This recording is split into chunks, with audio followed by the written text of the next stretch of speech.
Hello, chess friends. Welcome back. This is Soren, your chess friend, and I have for you today, guys, my beloved King's Gambit with a very special line named the Blackburne Attack. Now, I very much adore the King's Gambit. I don't know if it's something you normally use in your over the board or blitzers or bulleters, but I play it regardless. And I'm pretty happy with it, and it's incredibly exciting. So you're not going to die of boredom if you do the King's Gambit. Okay, so let me show you the line that I'm talking about here. Okay, so we go e4, e5, and f4. Very, very well. I hope you guys ready for more crazy lines here. d5. Now, that's probably it's the reply that I've got more oftenly with black being played here. It's the fork beer counter gambit. And it is a very challenging line as well. Yes, before I'm getting to the Blackburn attack, which is knight f3, my favorite line here, there is also a possibility that you could take on d5 and they will be playing with e4. That's the Stanton line, to which you've got various things to play. You could do knight c3, you could do d3, for instance, d3 challenging immediately d4. So now a little bit of a digression into the Stanton line. Then I'm going to go to the Blackburn attack, my favorite, to which black might be playing queen capturing on d5 or knight f6. And if queen takes, you're going to develop naturally with knight c3. Always to be expected in the Stanton line that they will be making a pin. Always to be expected. Very often it happens. They might take, they might even pushing this guy one more time, but they may also take on c3, to which you just take. Also, you attacking on g7, so they develop the knight. So that's something which looks very good for white. I like it very much. And white is a little bit better here. So if it happens to you, be happy. This is very much playable for white here. Take, obviously, if they capture, you're going to take back with the rook. If they don't, if they take on e4, you're going to block with the queen. You're going to block with the queen. Fear not if they trade because you've got a bishop.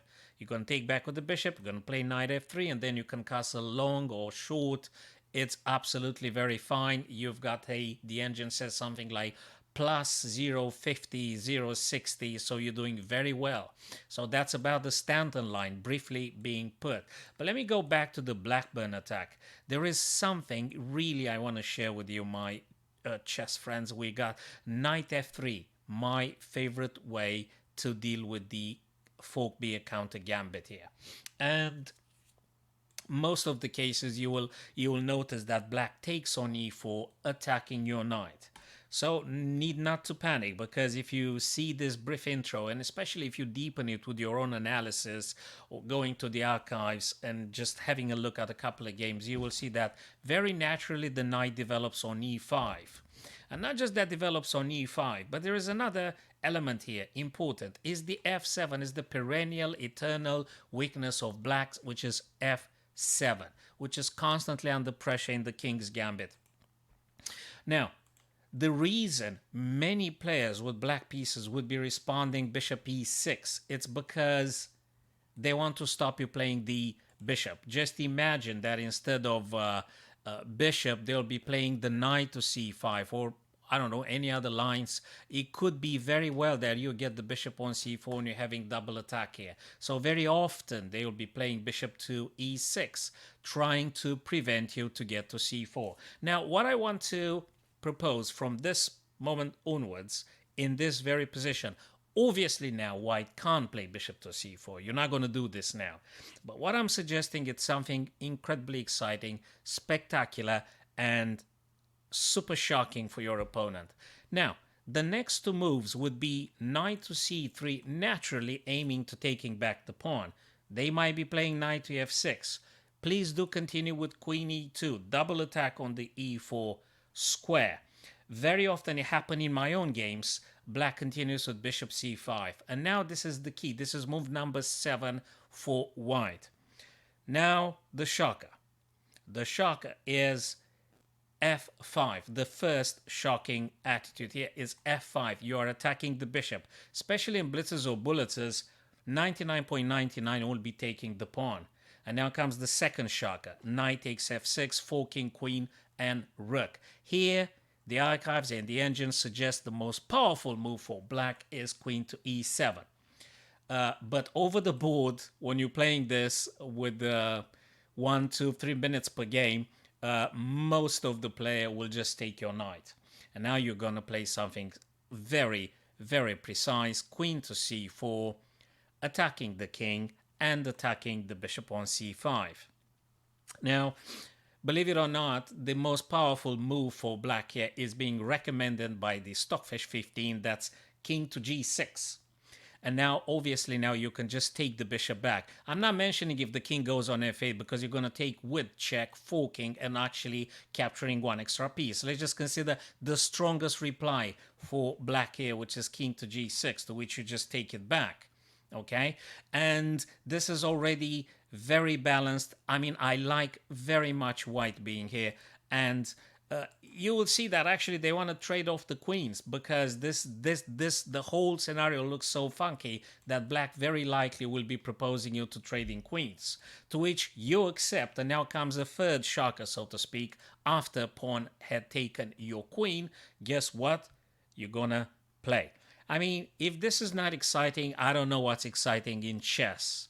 So chess-wise, if that's not exciting, I don't know what it is. Is g4. What do you think? g4. I mean, you've given a pawn, at some point a bishop, you recovered the bishop, and now you're playing g4, attacking on f5. I'm recording, thank you very much. Pawn being taken now with the knight. You'll be playing a very nice fork. Knight can't play because obviously the king is in check. And if they move away, you're going to take on e4, bishop takes, and now you're going to take with the rook. And again, this is very good. A little bit of an advantage for white here. So in case you're deciding to go for this absolutely crazy lines. And another idea, if bishop were to take on g4, so if bishop takes on g4, you're not going to pin now, but you're going to play h3. h3. And now if you say that doesn't make any sense, it does. You're going to check now. Also aiming at g7 is just beautiful. And now you're going to come with the bishop c4, developing with tempo, attacking the king. And if bishop blocks, you're going to take, and you've got now the knight on b5. You've got the rook very nicely attacking on g7. Multiple threats here, so they will have to defend somehow. Then you also have the b3 and bishop b2. So this is very good, super exciting. White is a little bit better. I think it's totally worth it, and I would play this with white anytime. Okay, I would do this anytime. So the Blackburne Attack is probably the most exciting lines you could get in chess. King's Gambit, and then to the counter gambit fork beer, which is very often being played. I would suggest, guys, to explore the knight f3, my favorite.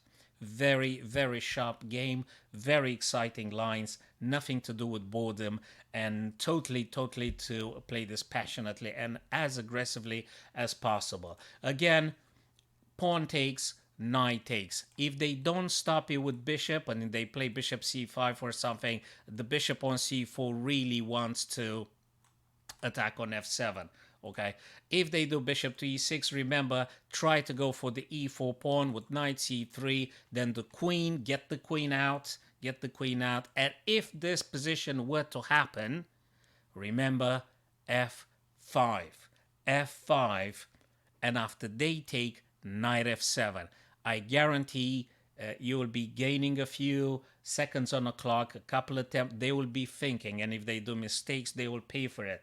Okay, because they might not be prepared, and unless they've seen the video or they studied themselves individually, king g6 is being given as the strongest move here for black. Of course, if bishop plays e6, you're still going to take on c5.